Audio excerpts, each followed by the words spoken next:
Commander Rebecca Martinez had never expected to find herself staring at her own father's submarine through the periscope of the USS Thunderbolt.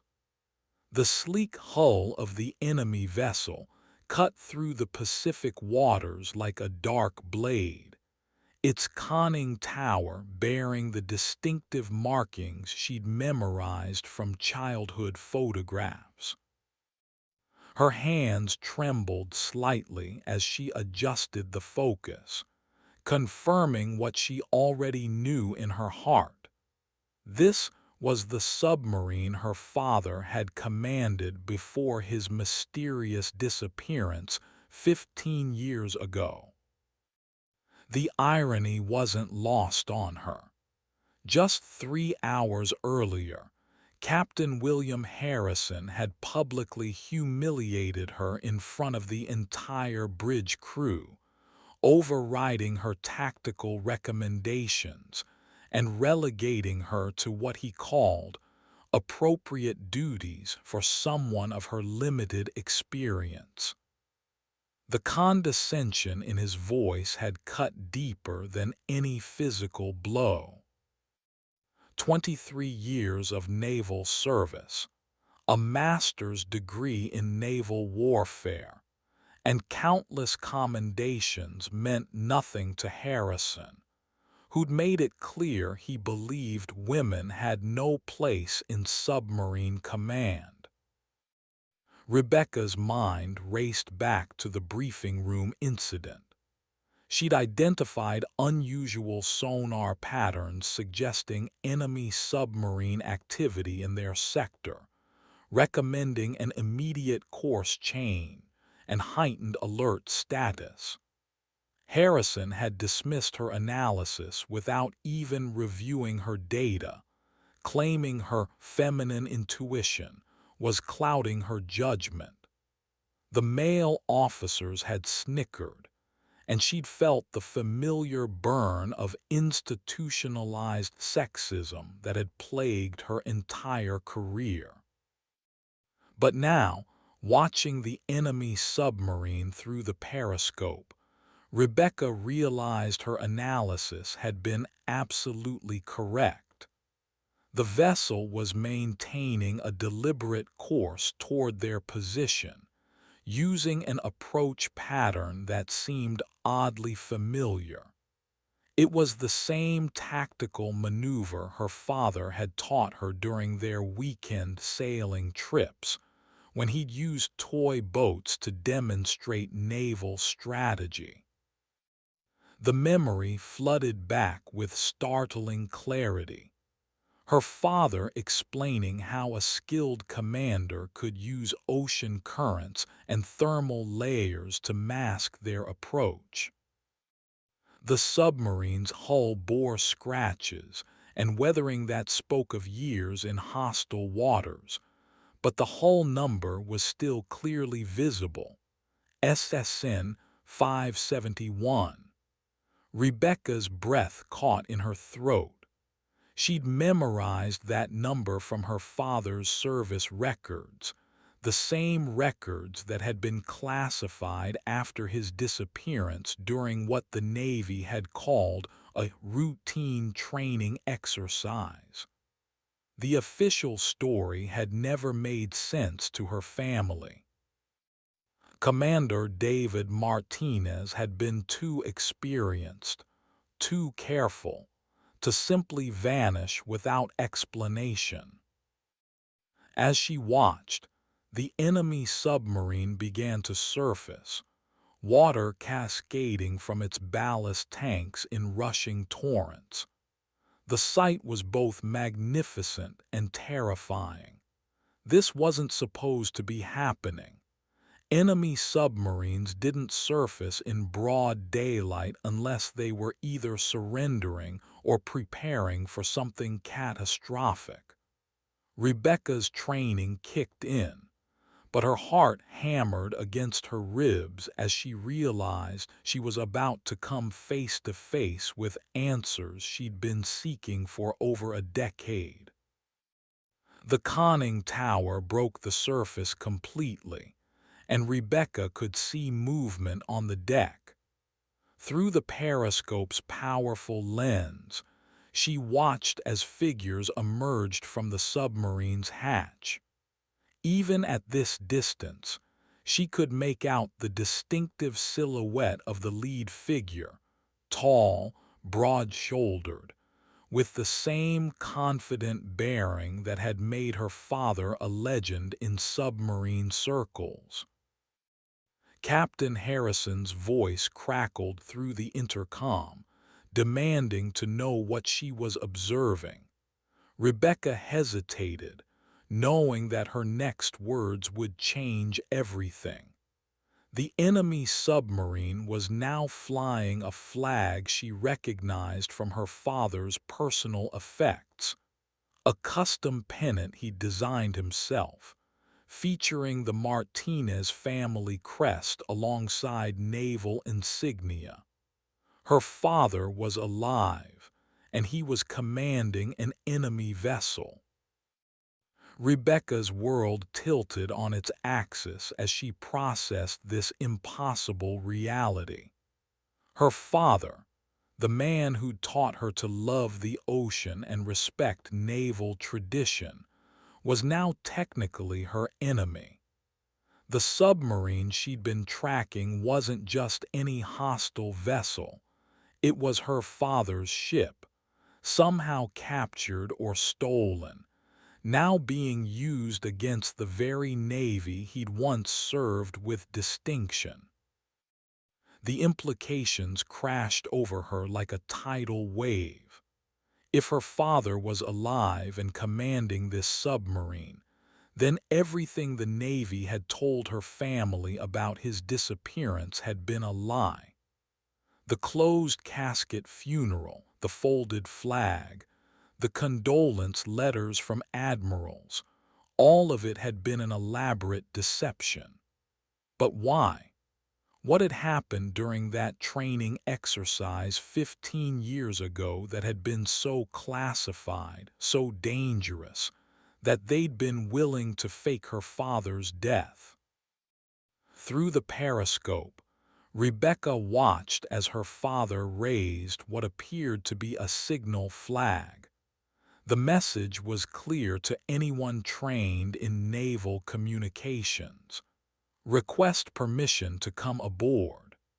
Her father was asking for safe passage, using protocols that hadn't been updated in decades. Only someone with intimate knowledge of current naval procedures would know that these old signals were still technically valid in international waters. Captain Harrison's voice grew more insistent, but Rebecca found herself unable to respond. She was caught between duty and blood, between the oath she'd sworn to her country and the desperate need to understand what had happened to her father. The enemy submarine remained motionless on the surface, its crew visible on deck, waiting for some response from the American vessel. Rebecca realized she was holding her breath and forced herself to exhale slowly. Whatever decision she made in the next few minutes would determine not only her own fate, but potentially the fate of both crews. Her father's submarine was within torpedo range, but so was the USS Thunderbolt. One wrong move, one misunderstood signal, and this reunion could become a tragedy that would haunt her for the rest of her life.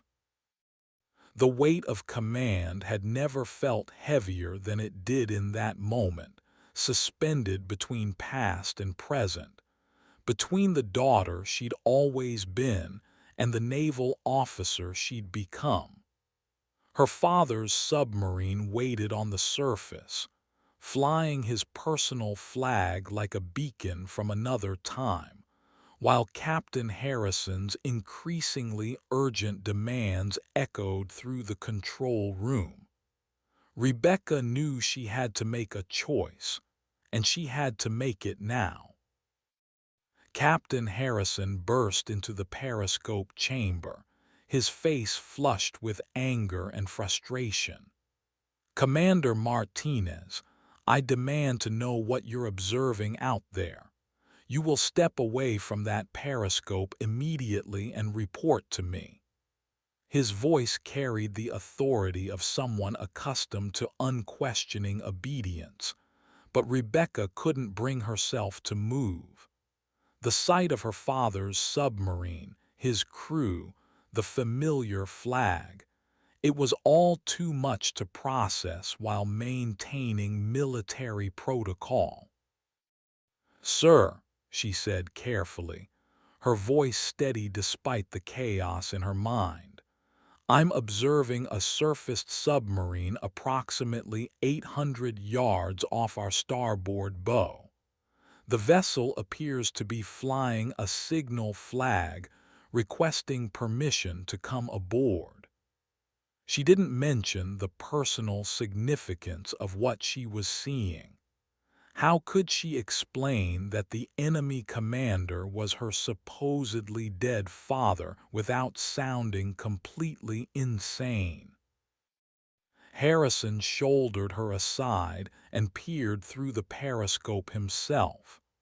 Rebecca watched his expression change from irritation to confusion to something approaching alarm.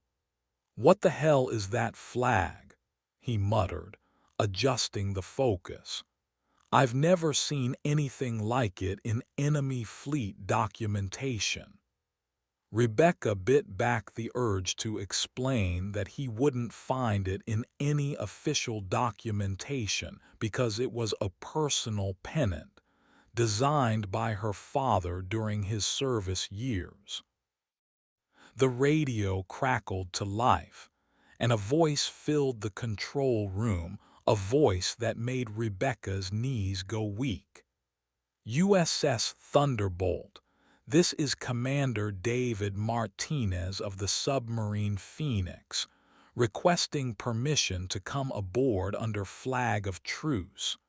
I have information vital to your current mission and the safety of your crew." The voice was older, weathered by years and hardship, but unmistakably her father's.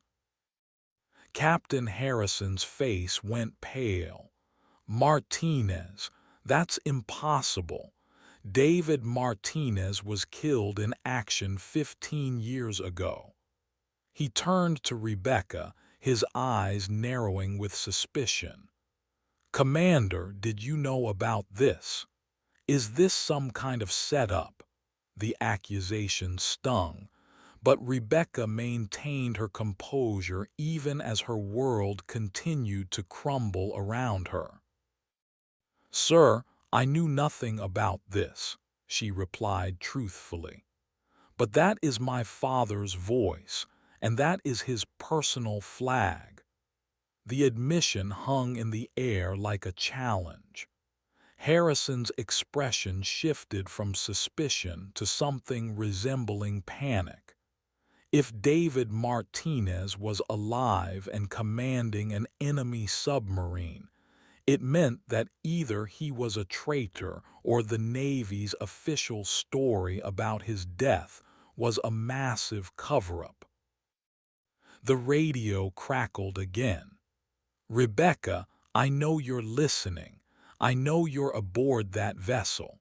I've been tracking your career, sweetheart. I'm so proud of what you've accomplished, despite the obstacles they've put in your way."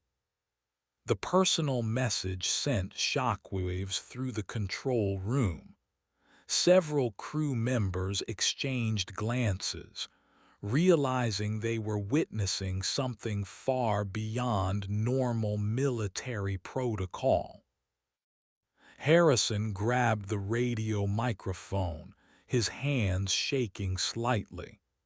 "This is Captain Harrison of the USS Thunderbolt. Identify yourself properly and state your intentions." There was a pause. Then her father's voice returned, carrying a tone of authority that made even Harrison straighten unconsciously. "Captain Harrison, I am Commander David Martinez, serial number 5,547,832, reported killed in action 15 years ago during classified operations. I am requesting permission to come aboard under international maritime law to deliver intelligence that will save American lives. I am accompanied by my crew, all of whom are United States Navy personnel who were similarly reported as casualties." The implications of this statement hit everyone in the control room like a physical blow. Rebecca felt the deck seem to shift beneath her feet. If her father and his crew were all supposed to be dead, then their current situation was far more complex than a simple enemy encounter. This was about cover-ups, classified operations, and secrets that had been buried for a decade and a half.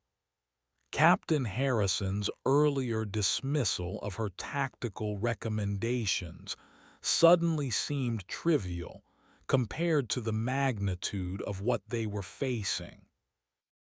"Sir," Rebecca said quietly, "I recommend we allow them to come aboard. If my father is telling the truth about having intelligence vital to our mission, we need to hear what he has to say." Harrison looked at her as if she'd suggested inviting the devil himself for dinner, but she pressed on. "And if he's lying, we'll have him and his crew in custody where they can't do any harm." The submarine Phoenix remained on the surface, its crew visible and apparently unarmed. Rebecca could see her father standing on the conning tower, his posture still military, straight despite the years. He was wearing what appeared to be a modified naval uniform, and she could make out the familiar gesture he used to make when he was thinking, running his hand through his hair. The sight made her throat tighten with emotion. Captain Harrison was clearly struggling with a decision that was far above his pay grade. Allowing enemy personnel aboard an American submarine was unprecedented. But if these weren't actually enemy personnel, if they were American sailors who had been presumed dead for 15 years, then the situation required careful handling. The wrong decision could result in an international incident or worse. "Commander Martinez," Harrison said finally, his voice heavy with the weight of command, "prepare a boarding party, full security protocols. If this is your father, you'll serve as liaison. If this is some kind of trap, you'll be held responsible." The threat was clear, but Rebecca nodded acceptance. She was finally going to get answers to questions that had haunted her family for over a decade. As the boarding preparations began, Rebecca found herself wondering what her father had been doing for the past 15 years. How had he survived? Why had he never contacted his family? And perhaps most importantly, what intelligence could he possibly have that was worth risking everything to deliver? The Phoenix waited patiently on the surface, its crew preparing for what would undoubtedly be one of the most unusual military encounters in recent history. The boarding party assembled on deck, their weapons ready but not overtly threatening. Rebecca stood beside Captain Harrison, watching as a small boat was lowered from the Phoenix. She could see her father climbing down into the boat, along with two other men who looked vaguely familiar from old photographs in her father's study. Her heart pounded as the boat approached the USS Thunderbolt, carrying with it the answers to 15 years of questions and the potential for either reunion or devastating betrayal. Rebecca's hands trembled as she watched the small boat navigate the choppy waters between the two submarines. Her father sat in the stern, his posture erect and confident, looking every inch the naval commander she remembered from her childhood. The two men with him appeared to be in their 50s, weathered and alert, their eyes constantly scanning the American submarine for potential threats. As the boat drew closer, Rebecca could make out more details of her father's appearance. His hair was now completely gray, his face lined with years of stress and hardship, but his eyes still held the same sharp intelligence that had made him a legend in submarine warfare. Captain Harrison issued final orders to the boarding party, emphasizing the need for extreme caution. Remember, we don't know what we're dealing with here. These could be enemy agents who have somehow obtained classified information about Commander Martinez. Stay alert and be prepared for anything. His words were meant to be reassuring, but Rebecca detected an undertone of panic in his voice. The situation was unprecedented, and everyone knew that careers could be ended by the wrong decision. The boat reached the USS Thunderbolt's hull, and Rebecca watched as her father expertly maneuvered alongside the boarding ladder.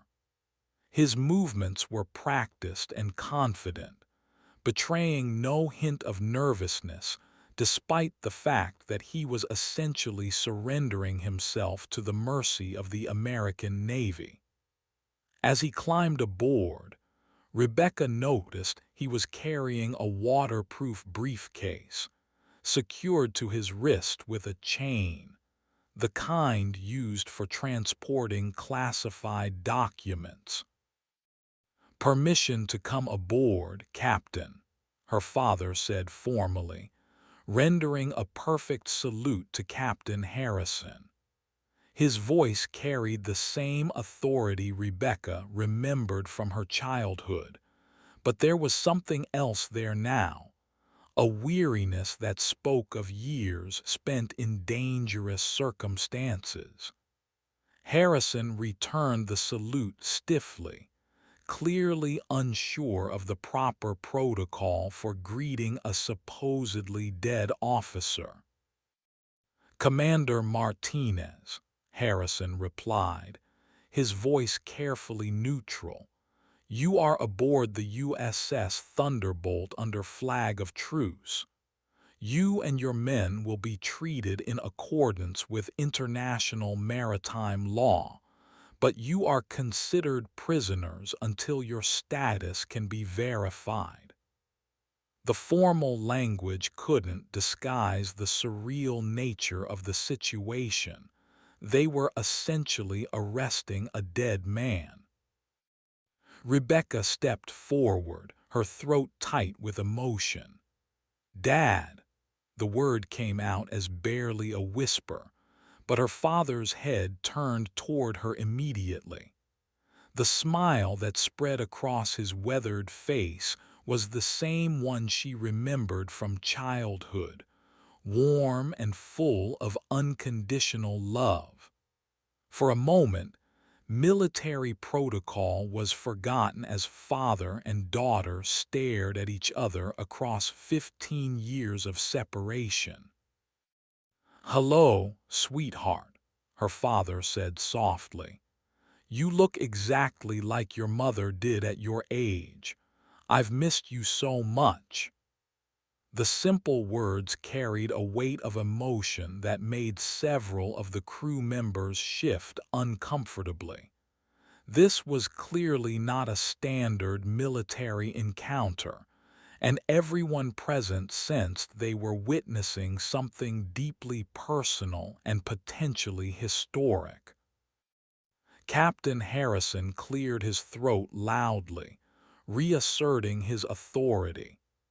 "Commander Martinez, both of you will accompany me to the briefing room. Your men will be held under guard until we can verify your identities and assess the situation." He gestured to the security team, who surrounded Rebecca's father and his companions with professional efficiency. As they walked through the submarine's corridors, Rebecca's father took in his surroundings with the eye of an experienced submariner. "They've made some improvements since my time," he observed quietly. "The Thunderbolt class always had good bones, but the new sonar array is impressive." His casual familiarity with the submarine's specifications was both reassuring and concerning. It suggested extensive knowledge of American naval capabilities. In the briefing room, Captain Harrison activated the recording equipment and began the formal interview. "State your full name, rank, and serial number for the record," he commanded. Rebecca's father complied without hesitation, providing information that would need to be verified through naval personnel records. The process was surreal, documenting the return of a man who had been officially dead for 15 years.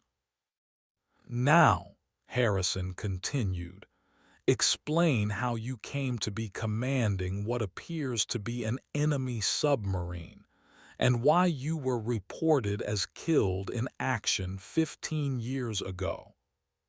The question hung in the air like a challenge, and Rebecca held her breath as she waited for her father's response.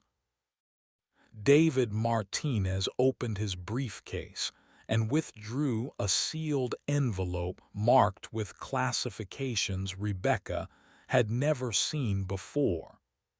"Captain, what I'm about to tell you is covered under the highest levels of security clearance. 15 years ago, I was given a mission that officially never existed. My crew and I were tasked with infiltrating enemy submarine operations and gathering intelligence on their nuclear capabilities. We were told that if we were captured or killed, our deaths would be declared accidental to protect the mission." The revelation hit Rebecca like a physical blow. Her father hadn't died in a training accident. He'd been sent on a deep-cover mission that had lasted 15 years.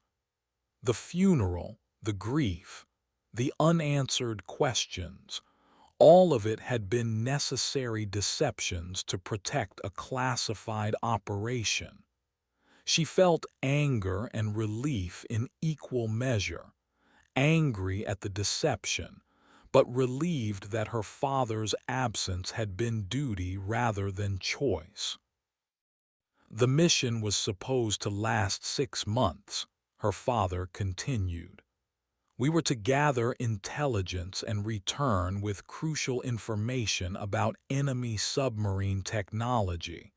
But something went wrong. We were discovered, but instead of being captured, we were offered a choice: death, or defection. We chose a third option. We pretended to defect while actually feeding false information to the enemy and gathering real intelligence for our own forces. Captain Harrison leaned forward, his expression skeptical. "You're claiming you've been conducting a 15-year undercover operation. That's impossible. No mission could be authorized for that length of time without oversight, without contact with command." His words reflected the disbelief that everyone in the room was feeling. "You're right, Captain," David Martinez replied calmly. "After the first year, we were officially cut off from all communication with American forces. We became what the intelligence community calls deniable assets, operatives who exist outside official channels and can be disavowed if necessary. For 14 years, we've been gathering intelligence and waiting for the right moment to return with information that could save American lives." He opened the briefcase fully, revealing documents, photographs, and what appeared to be technical specifications. "The enemy is planning a coordinated submarine attack on the American Pacific Fleet. They've developed new stealth technology that makes their submarines virtually undetectable to current sonar systems. The attack is scheduled for 72 hours from now, during the fleet exercises your ship is currently participating in." The room fell silent as the implications sank in. If David Martinez was telling the truth, then the entire Pacific Fleet was sailing into a trap. But if he was lying, if this was an elaborate enemy deception, then they were about to be fed false information that could compromise American naval operations. The stakes couldn't be higher, and everyone present understood that the next few hours would determine the fate of thousands of American sailors. Rebecca stared at her father, trying to reconcile the man she remembered with the stranger who claimed to have spent 15 years living a lie. The documents in his briefcase looked authentic, but enemy intelligence services were capable of creating convincing forgeries. How could they verify the truth when the very existence of his mission had been classified beyond their security clearance? Captain Harrison's radio crackled to life, interrupting the tense silence. "Captain, we're receiving urgent communications from Fleet Command. They're requesting immediate status reports from all vessels in the exercise area." The timing seemed too coincidental to be accidental, and Rebecca saw her father's expression grow grim. "They're beginning their approach," David Martinez said quietly. "The attack will come from below, using the thermal layers to mask their approach. Your current sonar arrays won't detect them until they're close enough to fire. Captain, I know this is difficult to believe, but you need to alert the fleet immediately. American lives depend on the information I'm giving you." The weight of decision pressed down on Captain Harrison like a physical force. He could either trust a man who had been dead for 15 years, potentially saving the fleet from a devastating attack, or he could assume this was enemy deception and ignore intelligence that might be crucial to American naval security. Either choice carried enormous risks, and there was no way to verify the truth before it was too late to act. Rebecca watched her father carefully, searching for any sign of deception in his familiar features. The man sitting across from her had the same mannerisms, the same speech patterns, the same unconscious gestures she remembered from childhood. But 15 years of covert operations could change a person in ways that went beyond the physical. How could she trust her own judgment when so much was at stake? The briefing room felt smaller with each passing moment, the air thick with tension and uncertainty. Outside, the Phoenix waited on the surface, its crew undoubtedly wondering whether their commander would return or whether this reunion would end in custody and court-martial. The fate of 2 submarine crews, and potentially the entire Pacific Fleet, hung in the balance of a decision that no one felt qualified to make. David Martinez reached across the table and placed a gentle hand on his daughter's arm. "Rebecca, I know this is overwhelming. I know you have every reason to doubt me. But I need you to remember the stories I used to tell you about submarine warfare, about the importance of trusting your instincts when everything else is uncertain. What do your instincts tell you about what I'm saying?" Rebecca closed her eyes, trying to filter out the emotion and focus on the tactical situation. Her father's intelligence about the enemy approach matched the unusual sonar patterns she detected earlier, patterns that Captain Harrison had dismissed as irrelevant. If her father was telling the truth, then her original tactical assessment had been correct, and Harrison's decision to ignore her recommendations had put the entire fleet at risk. "Captain," she said slowly, "I believe we should alert Fleet Command immediately. Even if there's only a chance that this intelligence is accurate, we can't risk the lives of thousands of sailors. The tactical patterns my father is describing match the anomalies I detected earlier today." Her words carried the weight of professional assessment, but Harrison's expression remained skeptical. "You're asking me to trust the word of a man who has been living with the enemy for 15 years, Harrison replied. "How do we know he hasn't been compromised? How do we know this isn't exactly what they want us to do, panic the fleet and disrupt our exercises?" The questions were valid, but they were also questions that couldn't be answered with certainty. The radio crackled again, this time with an urgency that made everyone in the room tense. "All vessels, this is Fleet Command. We are detecting unusual acoustic signatures in your operational area. All ships are to proceed to heightened alert status immediately and report any anomalous contacts." The transmission seemed to confirm at least part of David Martinez's story. Something unusual was happening in the exercise area. Rebecca felt a chill run down her spine as she realized the implications.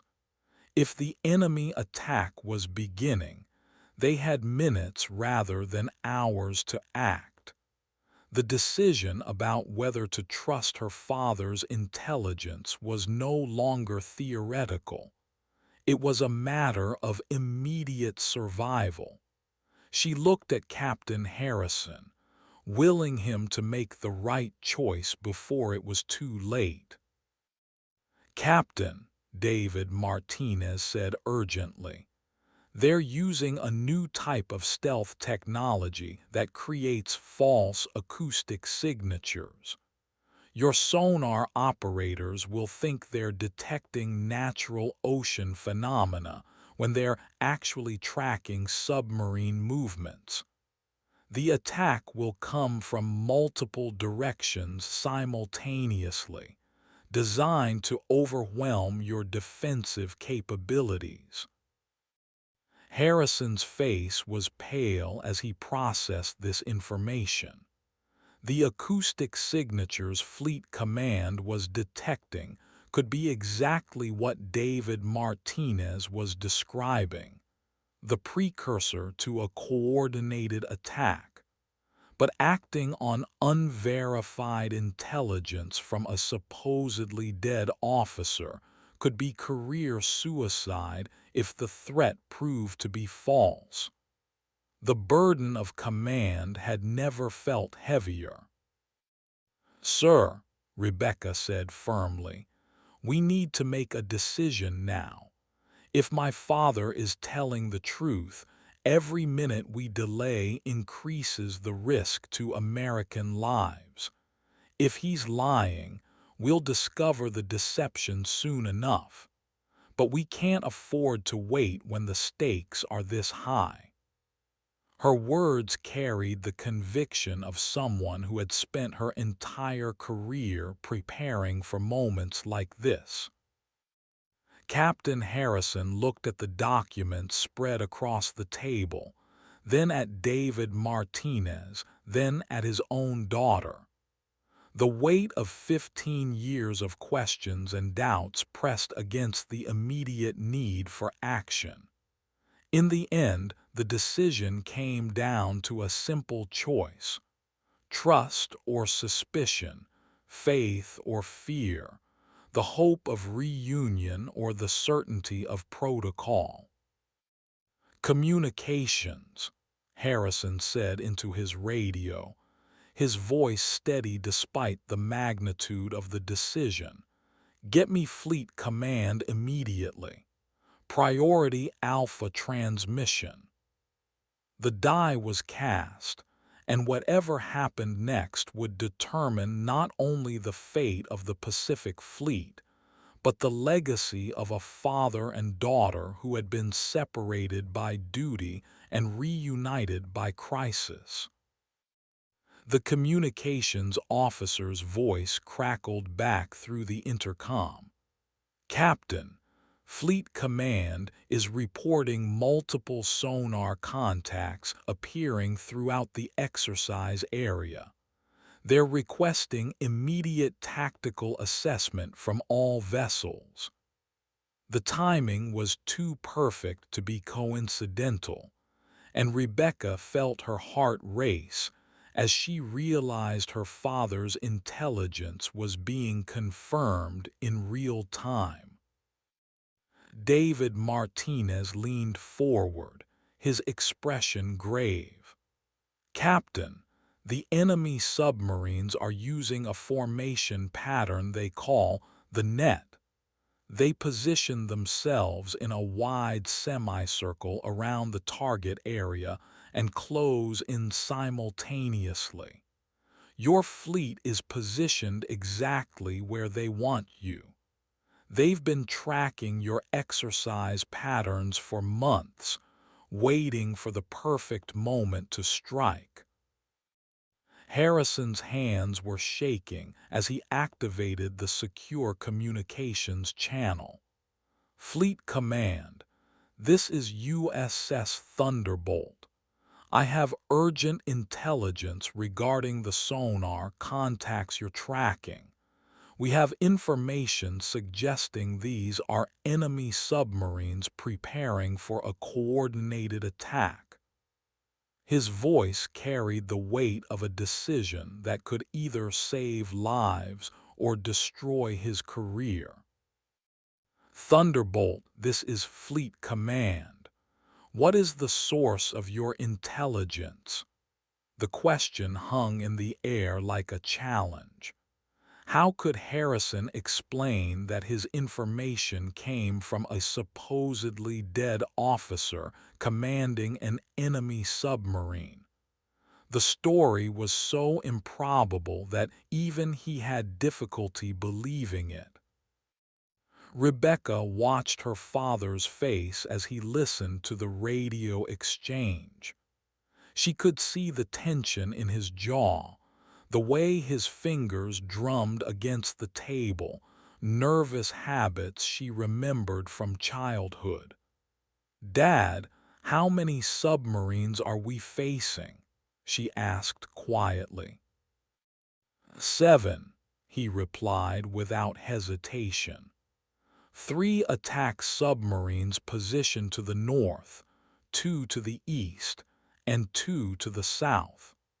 They're equipped with new torpedo technology that's twice as fast as anything in the American arsenal and virtually undetectable until impact. The flagship is directly beneath your current position, using the thermal layer to mask its signature. The specificity of the information was both reassuring and terrifying. Either David Martinez was providing accurate intelligence based on 15 years of deep cover operations, or he was an enemy agent with access to incredibly detailed information about American naval capabilities. There was no middle ground, no safe option that didn't carry enormous risks. Fleet Command's response came back immediately. "All vessels, this is Fleet Command. We are implementing Emergency Protocol 7 immediately. All ships are to assume battle stations and prepare for potential submarine attack. This is not a drill."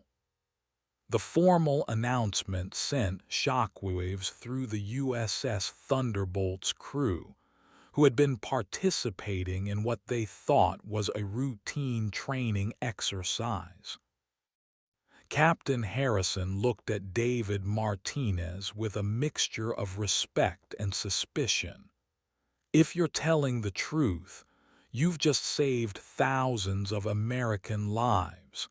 If you're lying, you've just caused the largest military false alarm in Pacific Fleet history." The stakes couldn't be higher, and everyone in the room understood that the next few hours would determine the outcome. "Captain," David Martinez said, opening his briefcase and withdrawing a small electronic device, "this is a signal interceptor I've been using to monitor enemy communications. If you tune your radio to frequency 247.8, you'll be able to hear their attack coordination in real time. The transmission is coded, but I can translate it for you." Rebecca watched as her father handed the device to Captain Harrison. The trust implicit in the gesture was enormous. If this was enemy equipment, David Martinez was potentially giving American forces access to enemy intelligence capabilities.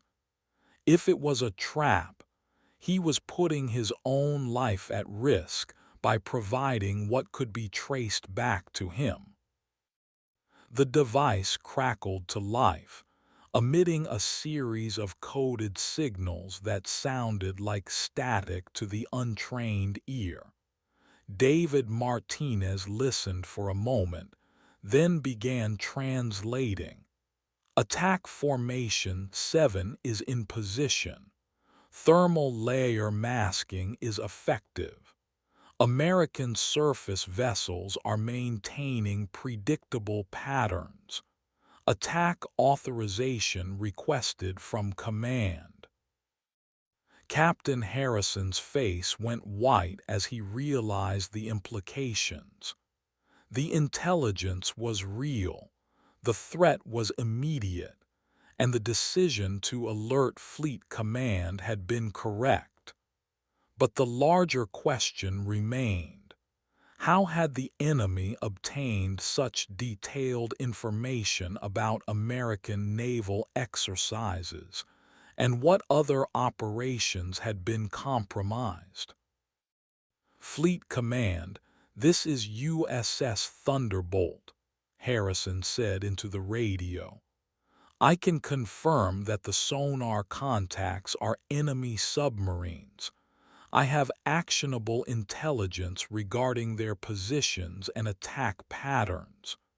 Recommend immediate implementation of anti-submarine warfare protocols. His voice carried new confidence, backed by the certainty that came with verified intelligence. The response was immediate and decisive. All vessels, this is Fleet Command. We are now under active threat from enemy submarine forces. All ships are to implement Combat Protocol Alpha immediately.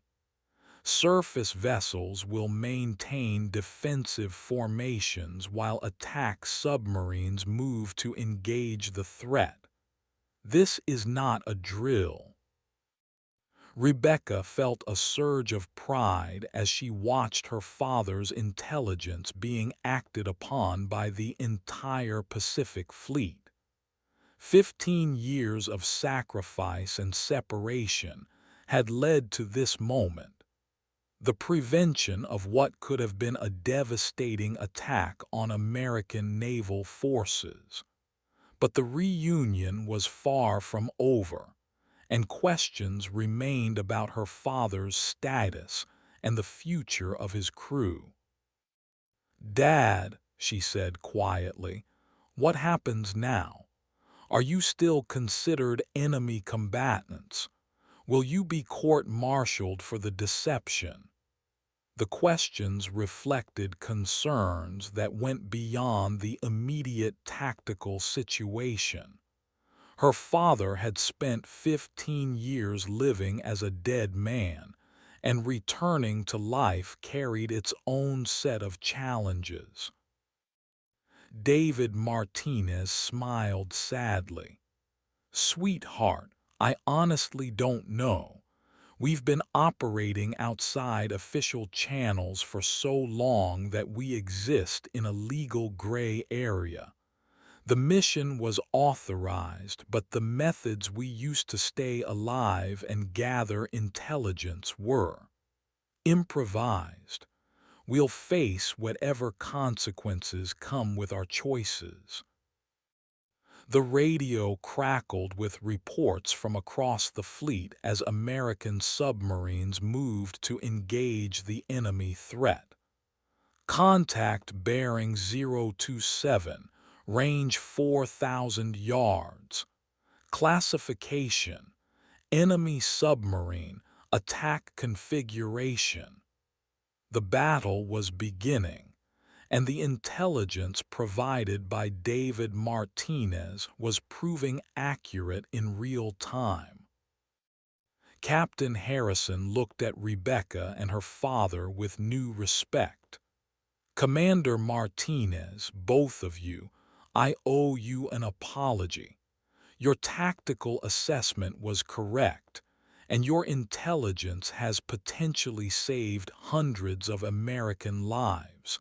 Whatever happens next, know that you've served your country with honor." The formal acknowledgement meant more than any medal or commendation could have.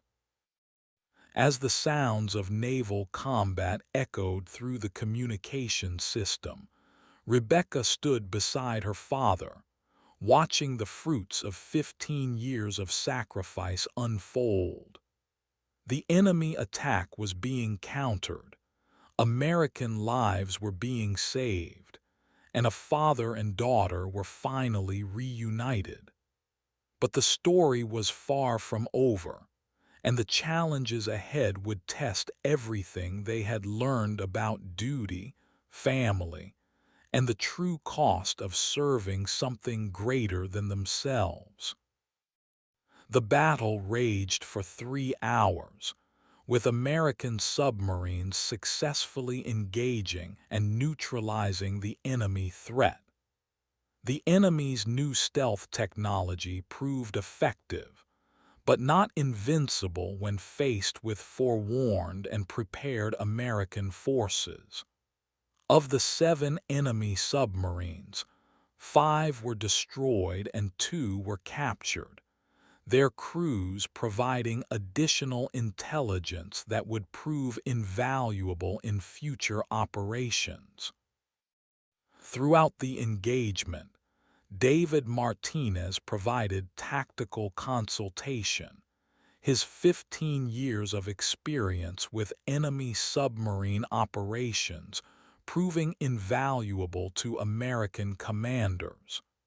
Rebecca watched her father work with professional admiration, seeing the skills that had made him a legend in submarine warfare.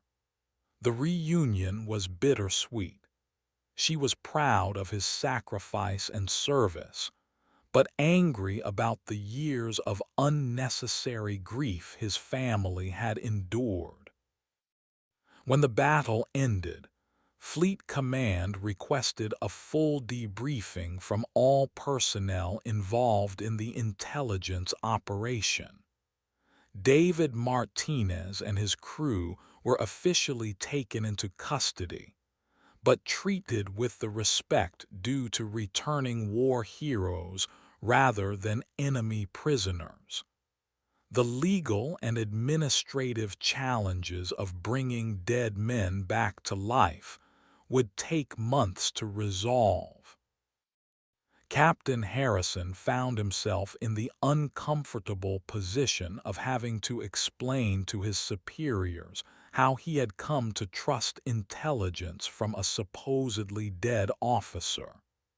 His decision to alert Fleet Command had saved lives, but the irregularity of the situation created complications that would follow him for the rest of his career.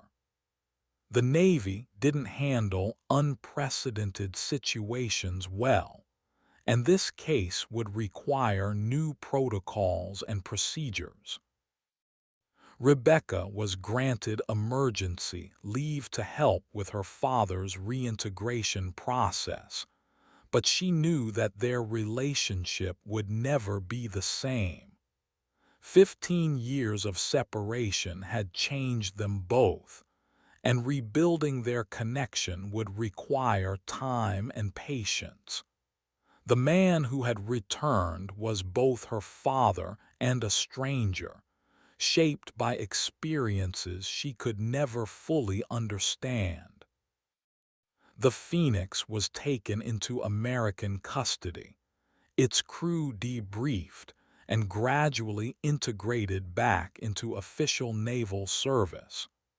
The submarine itself became a valuable intelligence asset, its modifications and equipment providing insights into enemy capabilities that would influence American naval strategy for years to come.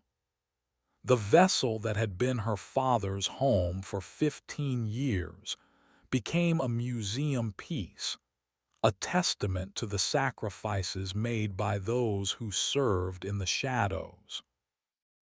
David Martinez spent 6 months in debriefing sessions, sharing 15 years of intelligence with American naval officials. His information led to the identification of enemy agents within American military installations, the discovery of compromised communication systems, and the development of new defensive technologies. The impact of his long mission would be felt for decades. Rebecca returned to active duty with a new perspective on the nature of service and sacrifice. Her father's story had taught her that duty sometimes required choices that seemed impossible, and that the true cost of military service was often paid by families who never knew the full truth of what their loved ones had endured. She carried this knowledge with her as she continued her own naval career. The Martinez family held a second funeral for David Martinez, not to bury him, but to symbolically lay to rest the 15 years of grief and uncertainty they had endured. His wife, Rebecca's mother, had remarried during his absence, creating new complications that would require time and understanding to resolve. The cost of his service had been paid not just by him, but by everyone who had loved him. Captain Harrison received a commendation for his role in preventing the submarine attack, but the irregularity of the situation created a cloud over his career that would never fully dissipate. He had made the right decision, but in a way that violated protocol and created precedents that made his superiors uncomfortable. The Navy valued results, but it valued predictability more. Years later, Rebecca would look back on the day her father's submarine surfaced as the moment her life changed forever. The reunion had answered questions that had haunted her for 15 years, but it had also created new questions about the nature of duty, sacrifice, and the true cost of serving something greater than oneself. She had learned that heroism sometimes required living a lie, and that the greatest victories were often won by those who would never be recognized for their service. The official record of the incident was classified at the highest levels, with most details remaining secret decades later. The public would never know how close the Pacific Fleet had come to disaster, or how the sacrifice of one crew had prevented what could have been a catastrophic loss of American lives. The story remained known only to those who had lived it, a testament to the hidden heroes who served in the shadows of official history. David Martinez lived for another 20 years after his return, spending his time teaching naval strategy and writing classified reports about his experiences. He never fully adjusted to life in the open, always carrying the wariness of someone who had spent too many years living under false identities. But he was grateful for the time he had with his family, and for the knowledge that his sacrifice had meant something. The Phoenix was